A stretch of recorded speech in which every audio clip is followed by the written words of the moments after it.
मेरे YouTube page एस्ट्रोनॉइश पर आपका स्वागत है। नमस्कार, मैं हूं नरेश कुमार। सबसे पहले उन दर्शकों का धन्यवाद जिन्होंने पेज को सब्सक्राइब किया है, पेज के वीडियोस को शेयर कर रहे हैं, लाइक कर रहे हैं और कमेंट बॉक्स में हमें अपनी राय भी लगातार भेज रहे हैं।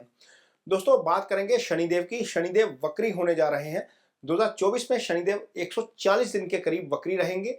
ये समय शुरू हो रहा है 30 जून को। लगभग 29 जून रात को वक्री हो जाएंगे। मिडनाइट के आसपास ये वक्री हो जाएंगे। ये 30 जून ही आ जाएगी। यदि हम कैप्रे वाला कैलेंडर यूज करेंगे तो 30 जून ही आ जाएगी। तो 15 नवंबर तक शनि वक्री रहेंगे। 139-140 दिन के आसपास का पीरियड है जब ये वक्रावस्था रहेगी। लेकिन इसका इतना इंपॉर्टेंस क्यों है? वक्रावस्था आखिर होती क्या है और वक्रावस्था की इतनी इंपॉर्टेंस क्यों है किसी भी प्लैनेट की, इस पे सबसे पहले जानकारी हासिल करते हैं। तो हमारा जो ब्रह्मांड है वहां पर दो तरह के प्लैनेट्स हैं। एक है जो सूर्य के बिल्कुल साथ रहते हैं, बुध और शुक्र। इनकी मैक्सिमम दूरी 47 डिग्री होती है। बुध लगभग 27 डिग्री दूर रहते हैं मैक्सिमम, और जो शुक्र है वो लगभग 47 डिग्री दूर रहते हैं मैक्सिमम। लेकिन जो बाकी प्लैनेट हैं, मंगल, गुरु और शनि, ये दूर भी चले जाते हैं, पास भी आ जाते हैं। किसी भी कुंडली में आपको गुरु के सूर्य के साथ शुक्र और बुध आमने सामने नहीं मिलेंगे, ये पास में मिलेंगे। लेकिन शनि, मंगल और गुरु आपको अस्त भी मिल जाएंगे और आप बिल्कुल सामने होकर वक्री भी हो जाएंगे। कारण यह है कि ये प्लेनेट जब सूर्य से 120 डिग्री दूर जाते हैं तो ये वक्र अवस्था में आ जाते हैं। तो जब तक घूम के दोबारा विद इन 120 डिग्री नहीं आते, ये वक्री ही रहते हैं। अब शनि 30 जून को वक्री होंगे और दोबारा 15 नवंबर को 120 डिग्री के दायरे में आएंगे। तो ये वक्री अवस्था में जो है वो रहेंगे। अब पराशर जी कहते हैं कि जब कोई ग्रह वक्री होता है तो वो अपने अच्छे या बुरे फल करने की ताकत उसकी बढ़ जाती है, क्योंकि ऐसे ग्रह का जो वक्री है, ऐसे ग्रह का चेष्टा बल बढ़ जाता है। ज्योतिष में जब हम प्लैनेट की स्ट्रेंथ यानी कि ग्रह की ताकत का अंदाजा लगाते हैं, ग्रह की ताकत का आकलन करते हैं, तो उसमें 6 तरह के बल यूज होते हैं। उसमें एक बल चेष्टा बल होता है, यानी कि ग्रह की अपनी ताकत कितनी है, वो कितनी चेष्टा करता है अपने अच्छे या बुरे परिणाम देने की। वो डिपेंड करता है उसके स्थान के ऊपर, उसकी स्थिति के ऊपर, या उसके ऊपर प्रभाव किस तरह का है, मेलेफिक ज़्यादा प्रभाव है या बेनिफिक ज़्यादा प्रभाव है। लेकिन चेष्टा बल उसमें बहुत इंपॉर्टेंट होता है।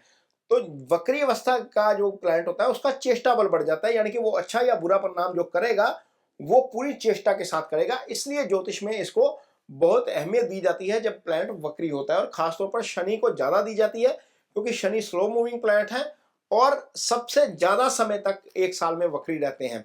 अब शनि वक्री आए हैं तो कुंभ राशि जो शनि की अपनी ही राशि है, इसका क्या फायदा करेंगे ये जानते हैं।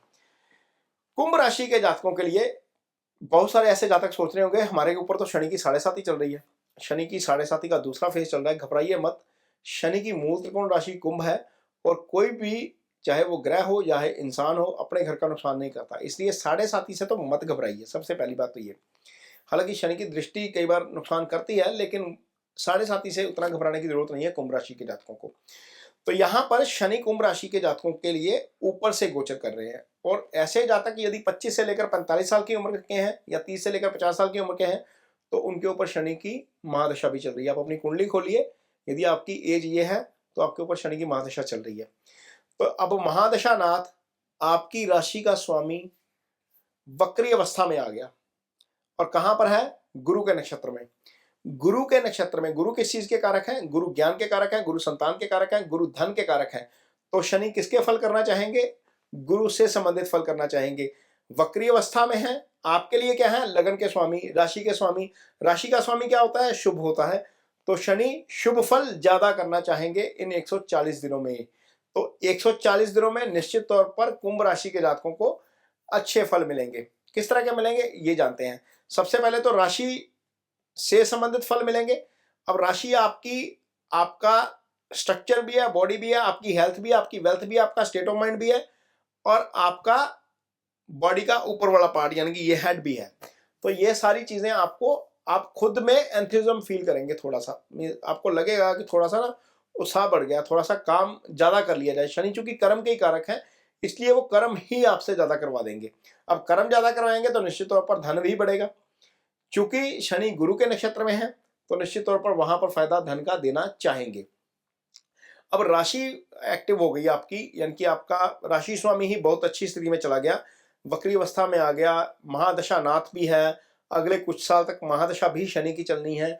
दृष्टि तीसरे भाव के ऊपर है, तो तीसरा भाव क्या है? पराक्रम का भाव, छोटे भाई का भाव। भाई के तरफ से अच्छी खबर आ सकती है, पराक्रम बढ़ेगा आपका, पराक्रम के साथ आप काम करेंगे। तो पराक्रम के साथ काम करेंगे तो निश्चित तौर पर फैसले जो हैं वो स्ट्रॉन्ग लेंगे, स्ट्रॉन्ग डिसीजन लेंगे, तो उसके स्ट्रॉन्ग रिजल्ट्स भी आएंगे आपको 140 दिन के दौरान। तो ये चीजें आपके साथ होती हुई नजर आएंगी आपको शनि की वक्र अवस्था में। अब शनि यहाँ पर बैठे हैं तो सामने सातवीं दृष्टि से किसको देखेंगे? पार्टनर के भाव को। तो निश्चित तौर पर वो एक्टिव हो गया।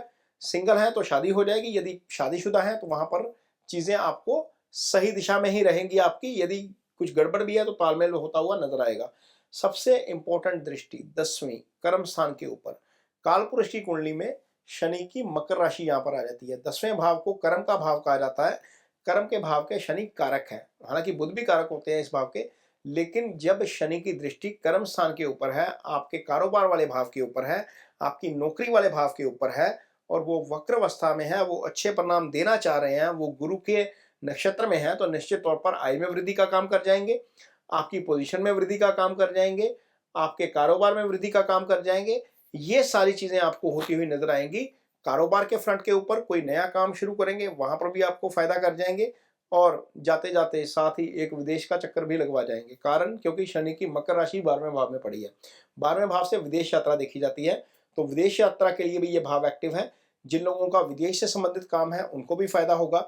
जिन लोगों ने अपनी फाइल लगवानी है, आगे बहुत सारे स्टूडेंट्स अप्लाई करेंगे स्टूडेंट वीजा के लिए, क्योंकि ये एक पीरियड होता है जब स्टूडेंट वीजा के लिए एप्लीकेशन पहुंच जाती हैं। तो यदि आपकी राशि कुंभ है और आप बाहर जाने का सपना संजो रहे हैं, तो आपको निश्चित तौर पर इस अवस्था में आपको इस चीज का बेनिफिट होगा।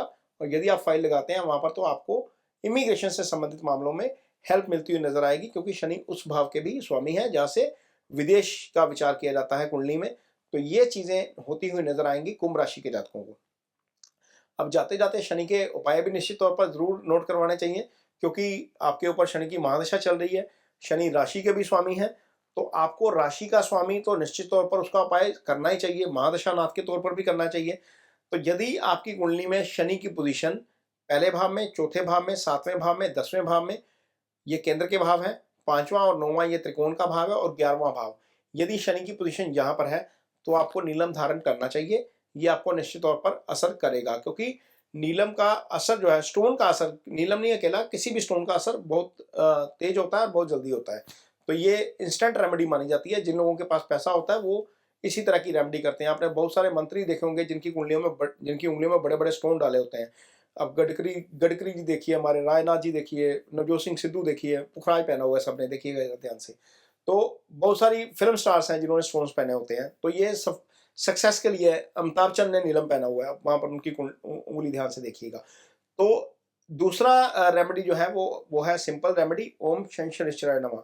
ये जप आपको अजपा मंत्र में लेना चाहिए। अजपा मंत्र वो मंत्र है जो आप कहीं पर भी बैठे हुए हैं, वो ट्रैवल कर रहे हैं, वहां पर कहीं फ्री टाइम है, वहां पर वो जप सकते हैं। ये आपको निश्चित तौर पर अच्छे फल करेगा, क्योंकि ये राशि स्वामी भी है, महादशानाथ भी है। तीसरी रेमेडी है, आप काली उड़द की दाल दान कर सकते हैं, लोहा दान कर सकते हैं। ये शाम के समय करिए। यदि कोई रेमेडी करनी है तो उसका संकल्प जरूर लीजिए, क्योंकि संकल्प के बिना की गई रेमेडी जो है वो असर नहीं करती। भले ही आप स्टोन पहनते हैं, उसको भी मंत्राज के द्वारा एक्टिव किया जाता है, आपका नाम और गोत्र बोल के साथ में, और आपका नक्षत्र भी बोला जाता है साथ ही। यदि आप रेमेडी कर रहे हैं दान की, तो दान करते समय भी आपका नाम, गोत्र और उस समय का नक्षत्र और जो दिन होता है वो वार बोला जाता है, सारा उसको एक्टिव किया जाता है। तो ये चीजें संकल्प लेकर करिए। और यदि आपके पास ऑफिस में कोई स्टाफ है, आपकी कोई फैक्ट्री है, आपके अंडर स्टाफ काम करता है, जो आपका जूनियर है, जो सबॉर्डिनेट है, जितनी भी निचला तबका है समाज का, शनि उसको रिप्रेजेंट करते हैं, उनके साथ रिस्पेक्ट से पेश आइए। ये बिहेवियर वाली रेमेडी है, ये बहुत अच्छा काम करती है शनि की रेमेडी के तौर के ऊपर, क्योंकि जितना लोग शनि को रिप्रेजेंट करते हैं उनको यदि आप खुश रखते हैं तो शनि के आपको अच्छे परिणाम देखने को मिलते हैं। तो ये शनि के वक्री होने का कुंभ राशि के जातकों के ऊपर असर है। ये वीडियो आपको कैसा लगा, इस पर कमेंट बॉक्स में अपनी राय जरूर दीजिए। यदि ये वीडियो अच्छा लगे तो उसे शेयर जरूर करिए, पेज को सब्सक्राइब जरूर करिए।